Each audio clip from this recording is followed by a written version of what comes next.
ಸ್ನೇಹಿತರೆ ನಮಸ್ಕಾರ. ನಾನು ನಿಮ್ಮ ರಾಕೇಶ್ ಆರುಂಡಿ. ಇವತ್ತಿನ ಸ್ಟೋರಿಯಲ್ಲಿ ನಾವು ತೋರಿಸ್ಲಿಕ್ಕೆ ಹೊರಟಿರೋದು ಕೇವಲ ಒಂದು ಭಯಾನಕ ಸತ್ಯ ಕತೆ ಮಾತ್ರ ಅಲ್ಲ, ಬದಲಿಗೆ ಇವತ್ತಿನ ವಿದ್ಯಾರ್ಥಿಗಳು ಹೇಗೆ ಬದಲಾಗ್ತಾ ಇದ್ದಾರೆ ಅನ್ನೋದಕ್ಕೆ ಹಿಡಿದಂಥ ಕೈಗನ್ನಡಿ ಕೂಡ ಹೌದು. ಕಷ್ಟಪಟ್ಟು ಹೆತ್ತವರು ಸ್ಕೂಲಿಗೆ ಕಳಿಸಿದ್ರೆ ಅಥವಾ ಜೊತೆಗೆ ಆ ವಿದ್ಯಾರ್ಥಿಗಳೆಲ್ಲರೂ ಕೂಡ ಚೆನ್ನಾಗಿ ಓದ್ತಾ ಇದ್ದಾರೆ ಅನ್ನೋ ನಂಬಿಕೆಯ ಮೇಲೆ ಪೋಷಕರಿದ್ದರೆ, ಆದರೆ ಈ ವಿದ್ಯಾರ್ಥಿಗಳ ತಲೆಗೆ ಹಿಡಿದು ಮಾತ್ರ ನಮಗೆ ದುಬಾರಿ ಬೈಕ್ ಬೇಕು, ದುಬಾರಿ ಬೈಕ್ನಲ್ಲಿ ಓಡಾಡಬೇಕು, ಐಷಾರಾಮಿ ಪಾರ್ಟಿಗಳನ್ನು ಮಾಡಬೇಕು, ಲಕ್ಸುರಿ ಲೈಫ್ನ ಹಮಲು ನೆತ್ತಿಗೆ ಹೇರಿಬಿಟ್ಟಿದೆ. ಈ ಕ್ಷಣಿಕ ಸುಖದ ಆಸೆಗೆ ಬಿದ್ದಂಥ ವಿದ್ಯಾರ್ಥಿಗಳು ಮಾಡಬಾರ್ದಂಥ ತಪ್ಪನ್ನೇ ಮಾಡಿಬಿಟ್ಟಿದ್ದಾರೆ. ಎಲ್ಲೋ ಒಂದು ಕಡೆ ಈ ವಿದ್ಯಾರ್ಥಿಗಳಿಗೆ ಗುರುಗಳು ಕೆಲವೊಂದು ಬಾರಿ ಬುದ್ಧಿ ಮಾತನ್ನು ಹೇಳಿದ್ದೇ ದೊಡ್ಡ ತಪ್ಪಾಗಿ ಹೋಗಿಬಿಟ್ಟಿದೆ. ಗೌರವಾನ್ವಿತ ಪ್ರಾಂಶುಪಾಲರಾದಂಥ ರೂಪಾ ರೆಡ್ಡಿ ಅವರನ್ನೇ ಈಗ ಭಾರತ ಲೋಕಕ್ಕೆ ಕಳಿಸಿಕೊಟ್ಟು ಬಿಟ್ಟಿದ್ದಾರೆ. ಒಂದು ಕಡೆ ಪೊಲೀಸ್ನವ್ರಿಗೆ ಭಾರಿ ದೊಡ್ಡ ಸವಾಲಾಗಿದ್ದಂಥ ಈ ಕೇಸ್ನಲ್ಲಿ ಈ ಕೃತ್ಯವನ್ನು ಮಾಡಿದ್ದು ವಿದ್ಯಾರ್ಥಿಗಳೇ ಅಂತ ಪತ್ತೆ ಹಚ್ಚೋದೇ ಬಹಳ ಅರಸಾಹಸವಾಗಿ ಹೋಗಿಬಿಟ್ಟಿತ್ತು. ಆದರೆ ಕೊನೆಗೆ ಅದೇ ಪ್ರಾಂಶುಪಾಲರು ಕೇವಲ 2 ಅಕ್ಷರದ ಪದವನ್ನು ಈ ಕೇಸ್ಗೆ ಒಂದು ಲೀಡಾಗಿ ಬಿಟ್ಟು ಹೋಗಿಬಿಟ್ಟಿರ್ತಾರೆ. ಹಾಗಾಗಿ ಈ ದುರಾಸೆಯ ಹಂತಕರು ಕೂಡ ಸಿಕ್ಕಿಬೀಳ್ತಾರೆ. ಅದು ಹೇಗೆ ಅನ್ನೋದೇ ರೋಚಕ. ಈ ಸ್ಟೋರಿಯನ್ನು ನೋಡ್ತಾ ಹೋಗೋಣ. ದಿನಾಂಕ ಆಗಸ್ಟ್ 11 ತೆಲಂಗಾಣದ ನಲಗೊಂಡ ಜಿಲ್ಲೆಯ ಕೊಂಡಮಲ್ಲೇಪಲ್ಲಿ ಕಣ್ಣೀರಿನಲ್ಲೇ ಮುಳುಗುವಂಥ ಒಂದು ಘಟನೆ ನಡೆದು ಹೋಗಿಬಿಡುತ್ತೆ. ನಾಗಾರ್ಜುನ ಗ್ರಾಮರ್ ಕಾನ್ಸೆಪ್ಟ್ ಶಾಲೆಯ ಪ್ರಾಂಶುಪಾಲೆ, ನೂರಾರು ವಿದ್ಯಾರ್ಥಿಗಳಿಗೆ ಭವಿಷ್ಯ ಕೊಟ್ಟಂಥ ಕಲ್ಲು ರೂಪಾ ರೆಡ್ಡಿ ಅವರು ತಮ್ಮದೇ ನಿವಾಸದಲ್ಲಿ ಯಾರೂ ಊಹಿಸದ ರೀತಿಯಲ್ಲಿ ಉಸಿರನ್ನು ನಿಲ್ಲಿಸಿಬಿಟ್ಟಿದ್ರು. ಯಾರೋ ಕಿರಾತಕರು ಅವರ ದೇಹದ ಮೇಲೆ ಬರೋಬ್ಬರಿ 27 ಬಾರಿ ಮಾರಕಾಸ್ತ್ರಗಳಿಂದ ಈ ರೀತಿಯಾಗಿ ಕೃತ್ಯವನ್ನು ಎಸಗಿಬಿಟ್ಟಿದ್ದಾರೆ ಅಂದಾಗ ಯಾರೂ ಕೂಡ ನಂಬಲಿಕ್ಕೆ ಅಸಾಧ್ಯವಾಗಿಬಿಟ್ಟಿತ್ತು. ಜೊತೆಗೆ ಮನೆಯಲ್ಲಿದ್ದಂಥ ಲಕ್ಷಾಂತರ ರೂಪಾಯಿ ಕ್ಯಾಶ್ ಮತ್ತು ದುಬಾರಿ ಐಫೋನ್ ಕೂಡ ನಾಪತ್ತೆ ಆಗಿಬಿಟ್ಟಿರುತ್ತೆ. ಮೇಲ್ನೋಟಕ್ಕೆ ಇದು ದರೋಡೆ ಕೇಸ್ ಅಂತ ಹೇಳಿ ಪೊಲೀಸ್ನವರು ಭಾವಿಸ್ತಾರೆ. ಆದರೆ ಪೊಲೀಸ್ನವ್ರಿಗೆ ಸವಾಲಾಗಿದ್ದು ಮಾತ್ರ ಆರೋಪಿಗಳು ಬಿಟ್ಟು ಹೋಗಿದ್ದಂಥ ಶೂನ್ಯ ಸಾಕ್ಷಿಗಳು. ಯಾವುದೇ ರೀತಿಯಾದಂಥ ಸಾಕ್ಷಿಗಳು ಇರಲೇ ಇಲ್ಲ. ಯಾವಾಗ ಭೌತಿಕ ಸಾಕ್ಷಿಗಳು ಸಿಗಲಿಲ್ಲವೋ ಇನ್ವೆಸ್ಟಿಗೇಷನ್ ಟೀಮ್ ಏನು ಮಾಡುತ್ತೆ, ಮೃತರ ಮೊಬೈಲ್ ಕರೆಗಳ ಇತಿಹಾಸವನ್ನು ಕೆದಕಲಿಕ್ಕೆ ಶುರು ಮಾಡುತ್ತೆ. ಆಗಲೇ ಪೊಲೀಸ್ನವ್ರಿಗೆ ಸಿಕ್ಕಿದ್ದು ಆ ಒಂದು ಮಹತ್ತರವಾದಂಥ ಸುಳಿವು. ಈ ಘಟನೆ ನಡೆಯೋ ಮುನ್ನ ರೂಪಾ ರೆಡ್ಡಿ ಅವರು ತಮ್ಮ ಚಿಕ್ಕಮ್ಮನ ಜೊತೆ ಫೋನ್ನಲ್ಲಿ ಮಾತನಾಡ್ತಾ ಇರ್ತಾರೆ. ಆ ಸಂಭಾಷಣೆಯ ಮಧ್ಯೆ ಹಠಾತ್ ಆಗಿ ರೂಪಾ ರೆಡ್ಡಿ ಅವರು ಯಾರನ್ನೋ ಉದ್ದೇಶಿಸಿ ಬಾಬು ಅಂತ ಹೇಳಿ ಕರೀತಾರೆ. ಆ ನಂತರ ಫೋನ್ ಕಟ್ ಆಗುತ್ತೆ. ಸ್ವಿಚ್ ಆಫ್ ಕೂಡ ಆಗಿತ್ತು ಅನ್ನೋ ಮಾಹಿತಿಗಳು ಕೂಡ ಕೇಳಿಬರ್ತಾ ಇರೋದು. ಪ್ರಾಂಶುಪಾಲೆ ರೂಪಾ ರೆಡ್ಡಿ ಅವರು ತಮ್ಮ ಶಾಲೆಯ ವಿದ್ಯಾರ್ಥಿಗಳನ್ನು ಪ್ರೀತಿಯಿಂದ ಬಾಬು ಅಂತ ಹೇಳಿ, ಅದರಲ್ಲೂ ಕೂಡ ಒಬ್ಬ ವಿದ್ಯಾರ್ಥಿಯನ್ನು ಆ ರೀತಿಯ ಕರೆಯುವ ಅಭ್ಯಾಸವನ್ನು ಹೊಂದಿದ್ರಂತ. ಹಾಗಾಗಿ ಈ ಸತ್ಯ ಪೊಲೀಸವ್ರಿಗೆ ಗೊತ್ತಾಗುತ್ತೆ. ಅಂದರೆ ಈ ಕೃತ್ಯ ಎಸಗಿದ್ದು ಬೇರೆ ಯಾರೂ ಅಲ್ಲ, ರೂಪಾ ರೆಡ್ಡಿ ಅವರಿಗೆ ಚಿರಪರಿಚಿತರಾಗಿದ್ದಂಥ ಆ ಶಾಲೆಯ ವಿದ್ಯಾರ್ಥಿಗಳೇ ಆಗಿದ್ದರು ಅನ್ನೋದು ತನಿಖೆಯ ನಂತರ ಗೊತ್ತಾಗುತ್ತೆ. ಆರಂಭದಲ್ಲಿ ಪೊಲೀಸ್ನವ್ರ ಶಂಕೆ ಯಾವಾಗ ಈ ಬಾಬು ಅನ್ನೋ ಪದವನ್ನು ಇಟ್ಕೊಂಡು ಹೋದಾಗ ಶಾಲೆ ಬಳಿ ಹೋಗುತ್ತೋ ಅವರಿಗೆ ಒಂದು ಶಂಕೆ ನಿಜವಾಗುತ್ತೆ. ಯಾಕೆಂದರೆ ಶಾಲೆಯ 10ನೇ ತರಗತಿಯ 2 ವಿದ್ಯಾರ್ಥಿಗಳು ಈ ಘಟನೆ ನಡೆದಂಥ ದಿನ ನಾಪತ್ತೆ ಆಗಿಬಿಟ್ಟಿರ್ತಾರೆ. ಅವರ ಬ್ಯಾಕ್ಗ್ರೌಂಡ್ನ ಪರಿಶೀಲನೆ ಮಾಡಿದಾಗ ಆಘಾತಕಾರಿಯಾದಂಥ ವಿಷಯಗಳು ಬೆಳಕಿಗೆ ಬರ್ತವೆ. ಬಡ ಕುಟುಂಬದ ವಿದ್ಯಾರ್ಥಿಗಳು ಇದ್ದಕ್ಕಿದ್ದ ಹಾಗೆ ಲಕ್ಷಾಂತರ ರೂಪಾಯಿ ಹಣ ಹಿಡ್ಕೊಂಡು ಗೋವಾ ಪ್ರವಾಸಕ್ಕೆ ಹೋಗಿ ಮೋಜು ಮಸ್ತಿ ಮಾಡ್ತಾ ಇರ್ತಾರೆ. ದುಬಾರಿ ಗ್ಯಾಜೆಟ್ಗಳನ್ನು ಕೊಂಡ್ಕೊಂಡಿರ್ತಾರೆ. ತಕ್ಷಣ ಕಾರ್ಯಪ್ರವೃತ್ತರಾದಂಥ SP ಶರತ್ ಚಂದ್ರ ಪವಾರ್ ತಂಡದ ಟೀಮ್ ಇಡೀ ಈ ಗ್ಯಾಂಗ್ನಲ್ಲಿ ಇದ್ದಂಥ 2 ಹುಡುಗರನ್ನ ವಶಕ್ಕೆ ಪಡೆದು ವಿಚಾರಣೆ ಕೊಠಡಿಗೆ ತಳ್ಳುತ್ತೆ. ಪೊಲೀಸರ ಖಡಕ್ ವಿಚಾರಣೆಯ ಮುಂದೆ ಆ ಹಂತಕರು ಕೊನೆಗೂ ಕೂಡ ತಮ್ಮ ಪಾಪದ ಕೃತ್ಯವನ್ನು ಒಪ್ಕೊಳ್ತಾರೆ. ಈ ಆರೋಪಿಗಳು ನೀಡಿದಂಥ ತಪ್ಪೊಪ್ಪಿಗೆ ಹೇಳಿಕೆ ಕೇಳಿ ಪೊಲೀಸ್ನವರೇ ಒಂದು ರೀತಿಯಾಗಿ ಭಾವುಕರಾಗಿಬಿಡ್ತಾರೆ. ಯಾಕೆಂದರೆ ನೋಡಿ, ಐಷಾರಾಮಿ ಜೀವನ ನಡೆಸಬೇಕು, ಒಂದು ಕಡೆ ಅವರು ಕೂಡ ಶಾಕ್ ಆಗಿರೋದು. ಪೊಲೀಸ್ನವರು ಶೋಕಿ ಮಾಡಬೇಕು ಅನ್ನೋ ಹುಚ್ಚು ಈ ವಿದ್ಯಾರ್ಥಿಗಳ ತಲೆಗೆ ಏರಿದೆ ಅನ್ನೋದು ಪೊಲೀಸ್ನವ್ರಿಗೆ ತನಿಖೆಯ ನಂತರ ಗೊತ್ತಾಗೋದು.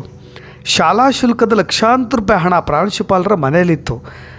ಉದ್ದೇಶವಾಗಿ ಅದನ್ನು ಸ್ಕೆಚ್ ಹಾಕಿ ಮಂಕಿ ಕ್ಯಾಪನ್ನು ಧರಿಸಿ ಮನೆಗೆ ನುಗ್ಗಿಡ್ತಾರೆ. ಆದರೆ ಕಳ್ತನ ಮಾಡಬೇಕಾದ್ರೆ ವಿದ್ಯಾರ್ಥಿಯೊಬ್ಬನ ಮುಖದ ಮುಸುಕು ಅದನ್ನು ನೋಡೇ ಗುರುತು ಹಿಡಿದು ಬಿಡ್ತಾರೆ ರೂಪಾ ರೆಡ್ಡಿ ಅವರು. ಆ ಮುಖ ಗೌಸ್ ಹಾಕ್ಕೊಂಡಿರ್ತಾನಲ್ಲ, ಆ ಮಂಕಿ ಕ್ಯಾಪ್, ಅದನ್ನು ನೋಡಿ ಆತನ ಕಣ್ಣುಗಳನ್ನು ನೋಡಿ ಬಾಬು ನೀನಾಗಿ ಕೆಲಸ ಮಾಡ್ತಾ ಇರೋದು ಅಂತ ರೂಪಾ ರೆಡ್ಡಿ ಅವರು ಆಘಾತದಿಂದ ಪ್ರಶ್ನೆ ಮಾಡಿಬಿಡ್ತಾರೆ. ಯಾವಾಗ ನಮ್ಮ ಮೇಡಮ್ ಕಂಡು ಹಿಡಿದುಬಿಡ್ತೋ, ಪ್ರಾಂಶುಪಾಲರು ಗುರುತು ಹಿಡಿದುಬಿಟ್ರೋ, ತಾವೆಲ್ಲಿ ಸಿಕ್ಕಿ ಬೀಳ್ತೀವೋ ಅನ್ನೋ ಭಯದಿಂದ ಆ ಕಿರಾತಕರು ಅಕ್ಷರ ಕಲಿಸಿದಂಥ ಗುರುವಿನ ಮೇಲೆ 27 ಬಾರಿ ಇರಿದುಬಿಟ್ಟು ಪರಾರಿ ಆಗಿಬಿಡ್ತಾರೆ. ಕಳೆದ ತಿಂಗಳು ಹಾಸ್ಟೆಲ್ನಲ್ಲಿ ಮೊಬೈಲ್ ಹಾಗೂ ಹಣ ಇಟ್ಕೊಂಡಿದ್ದಕ್ಕೆ ಪೋಷಕರ ಮುಂದೆ ಇದೇ ಪ್ರಾಂಶುಪಾಲೆ ಈ ವಿದ್ಯಾರ್ಥಿಗಳಿಗೆ ಗದರಿಸಿಬಿಟ್ಟಿರ್ತಾರೆ. ತರಾಟೆಗೂ ಕೂಡ ತೆಗೆದುಕೊಂಡಿದ್ದರು. ಅಲ್ಲದೆ ಅವರ ಪೋಷಕರಿಗೆ ವಿಷಯವನ್ನು ಮುಟ್ಟಿಸಿ ಅವ್ರನ್ನ ಹಾಸ್ಟೆಲ್ನಿಂದ ಕಳಿಸಿ ಹಗಲು ಹೊತ್ತು ಮಾತ್ರ ಬರೋ ಹಾಗೆ ಮಾರ್ಪಾಡು ಮಾಡಲಾಗಿತ್ತು ಆ ಟೈಮ್ ಶೆಡ್ಯೂಲ್ನ. ಪ್ರಾಂಶುಪಾಲೆ ತೆಗೆದುಕೊಂಡಂಥ ಈ ಕ್ರಮ ವಿದ್ಯಾರ್ಥಿಗಳಲ್ಲಿ ದ್ವೇಷವಾಗಿ ಬದಲಾಗಿಬಿಟ್ಟಿದೆ.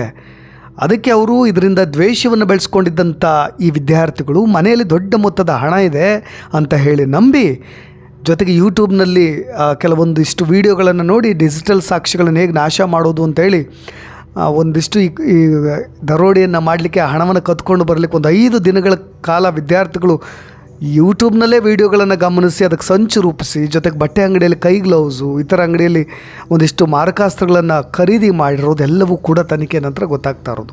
ಈ ಕೃತ್ಯ ನಡೆಯೋ ದಿನ ಮುಖವಾಡ ಮತ್ತು ಗ್ಲೌಸ್ ಧರಿಸಿ ಮನೆಗೆ ನುಗ್ಗಿದಂಥ ವಿದ್ಯಾರ್ಥಿಗಳು ಮಲಗುವ ಕೊಠಡಿಯಲ್ಲಿದ್ದಂಥ 2.50 ಲಕ್ಷ ರೂಪಾಯಿ ಹಣವನ್ನು ತೆಗೆದುಕೊಂಡು ಪರಾರಿಯಾಗಲಿಕ್ಕೂ ಕೂಡ ಪ್ರಯತ್ನವನ್ನು ಪಡ್ತಾನೆ. ಇನ್ನೂ ವಿಚಿತ್ರ ಅಂದರೆ ಪೊಲೀಸರಿಗೆ CCTV ಕ್ಯಾಮ್ರಾಗಳಿಗೆ ತಮ್ಮ ಮುಖ ಸಿಗಬಾರ್ದು ಅಂತ ಮುಂಚಿತವಾಗಿಯೇ ಮಾರುಕಟ್ಟೆ ಹೋಗಿ ಈ ಥರದ್ದೇ ಕ್ಯಾಪ್ಗಳು ಬೇಕು, ಮಂಕಿ ಕ್ಯಾಪ್ಗಳು ಅಂತ ಹೇಳಿ ತೆಗೆದುಕೊಂಡು ಬಂದಿರೋದು. ಒಂದು ವೇಳೆ ಪ್ರಾಂಶುಪಾಲರೇನಾದರೂ ಎದುರು ಬಿದ್ದರೆ, ಹೆದರಿಸ್ಲಿಕ್ಕೆ ಬಂದರೆ, ದಾಳಿ ಮಾಡಲಿಕ್ಕೆ ಮುಂದಾಗ್ಬಿಟ್ರೆ ಅಂತ ಹೇಳಿ ಹರಿತವಾದಂಥ ಈ ಆಯುಧಗಳನ್ನು ಕೂಡ ತೆಗೆದುಕೊಂಡು ಬಂದಿರೋದು. ರೂಪಾರೆಡ್ಡಿಯವರ ಮನೆಯ ಸುತ್ತಮುತ್ತ ಯಾರ ಸಮಯದಲ್ಲಿ ಯಾರಿರ್ತಾರೆ, ಯಾವಾಗ ಒಬ್ಬರೇ ಇರ್ತಾರೆ ಎಂಬುದನ್ನು ದಿನಗಟ್ಟಲೆ ಅವರು ಹೊಂಚು ಹಾಕಿ ಬಂದಿರೋದು. ಸ್ನೇಹಿತರೆ, ತಂದೆ ತಾಯಿ ಕೊಡ್ತಕ್ಕಂಥ ಸಣ್ಣ ಪುಟ್ಟ ಪಾಕೆಟ್ ಮನಿಯಿಂದ ತಮಗೆ ಬೇಕಾದಂಥ ಶೋಕಿ ಮಾಡಲಿಕ್ಕೆ ಸಾಧ್ಯವಿಲ್ಲ ಅನ್ನೋದನ್ನು ಇವರು ಯೋಚನೆ ಮಾಡಿದ್ದಾರೆ. ಅದಕ್ಕೋಸ್ಕರವಾಗಿಯೇ ಇಬ್ಬರು ಸೇರಿ ತಮ್ಮದೇ ಶಾಲೆಯ ಪ್ರಾಂಶುಪಾಲರ ಮನೆಯಲ್ಲಿದ್ದಂಥ ಶಾಲಾ ಶುಲ್ಕದ ಹಣವನ್ನೇ ದೋಚಲಿಕ್ಕೆ ಭೀಕರವಾದಂಥ ಸ್ಕೆಚ್ ಹಾಕ್ತಾರೆ. ಇನ್ನೂ ಅಚ್ಚರಿ ಅಂದರೆ ಇಬ್ಬರು ಹುಡುಗರು ಯಾವುದೇ ಕೋಟ್ಯಾಧಿಪತಿಗಳ ಮಕ್ಕಳಾಗಿರಲಿಲ್ಲ. ಅವರು ಹೆತ್ತವರು ಹಗಲಿರುಳು ಬಹಳಷ್ಟು ಕಷ್ಟಪಟ್ಟು ದುಡಿದು ಸಾಮಾನ್ಯ ಕೂಲಿ ಕಾರ್ಮಿಕರು. ತಾವು ಹಸದ ಹೊಟ್ಟೆಯಲ್ಲಿ ಮಲಗಿದ್ರೂ ಪರವಾಗಿಲ್ಲ, ತಮ್ಮ ಮಕ್ಕಳಿಗೆ ಒಳ್ಳೆಯ ಇಂಗ್ಲೀಷ್ ಮೀಡಿಯಮ್ನಲ್ಲಿ ಅಕ್ಷರ ಕಲಿಸಬೇಕು, ದೊಡ್ಡ ಅಧಿಕಾರಿಗಳಾಗಬೇಕು ಅಂತ ಪೋಷಕರ ಕನಸು. ಆದರೆ ಈ ಹೆತ್ತವರ ಕಷ್ಟದ ತುಡಿತ ಆಗಿರ್ಬೋದು ಹುಡುಗರಿಗೆ ಕಾಣಿಸ್ಲೇ ಇಲ್ಲ. ಅವ್ರಿಗೆ ಕಂಡಿದ್ದು ಕೇವಲ ಸೋಷಿಯಲ್ ಮೀಡಿಯಾದ ಶೋಕಿ, ಐಷಾರಾಮಿ ಜೀವನ, ಗೋವಾಗೆ ಹೋಗಬೇಕು, ಎಂಜಾಯ್ ಮಾಡಬೇಕು, ಗ್ಯಾಜೆಟ್ಸ್ಗಳನ್ನು ತೆಗೆದುಕೊಳ್ಬೇಕು, ಇಷ್ಟೇ. ನೋಡಿ, ಮಕ್ಕಳು ಶಾಲೆಗೆ ಹೋಗಿ ಅಕ್ಷರ ಕಲಿತಾ ಇದ್ದಾರೆ ಅಂತ ಈ ಅಮಾಯಕ ಹೆತ್ತವ್ರು ನಂಬಿದ್ರಂತ. ತಮ್ಮ ಮಕ್ಕಳೇ ಒಬ್ಬ ಅಮಾಯಕ ಪ್ರಾಂಶುಪಾಲರನ್ನ ಇಷ್ಟೊಂದು ಬಾರಿ ಇರಿದಿದ್ದಾರೆ ಅಂದಾಗ ಇಡೀ ಜಗತ್ತೇ ತಲೆ ಕೆಳಗಾಗುವಂಥ ಸುದ್ದಿ ಅವ್ರ ಪೋಷಕರಿಗೆ ಬಂದೆರಗಿರೋದು. ಕಷ್ಟಪಟ್ಟು ಸಾಕಿ ಬೆಳೆಸಿದ ಹೆತ್ತವರು ಇವತ್ತು ಸಮಾಜದಲ್ಲಿ ತಲೆ ಎತ್ತಿ ಓಡಾಡದಂತೆ ಈ ಇಬ್ಬರು ಅಪರಾಧಿಗಳು ಗುರುದ್ರೋಹ ಎಸಗಿರೋದು ಒಂದು ಕಡೆ, ಹದಿಹರಿಯದ ಮಕ್ಕಳ ಅತಿಯಾಸೆ ಜೊತೆಗೆ ಪೋಷಕರ ಕಣ್ಗಾವಲು ತಪ್ಪಿದ್ದರಿಂದ ಅದರ ಪರಿಣಾಮವಾಗಿ ಇಂಥ ಹೆತ್ತವರು ಕೂಡ ಕಣ್ಣಲ್ಲಿ ಕಣ್ಣೀರನ್ನ ತೊಳೆಯುವಂತಾಗಿದೆ. ಈ ಹಂತಕರ ಭವಿಷ್ಯ ಜೈಲಿನ ಕತ್ತಲು ಕೋಣೆಯಲ್ಲಿ ಈಗ ಮುಳುಗಿರೋದು.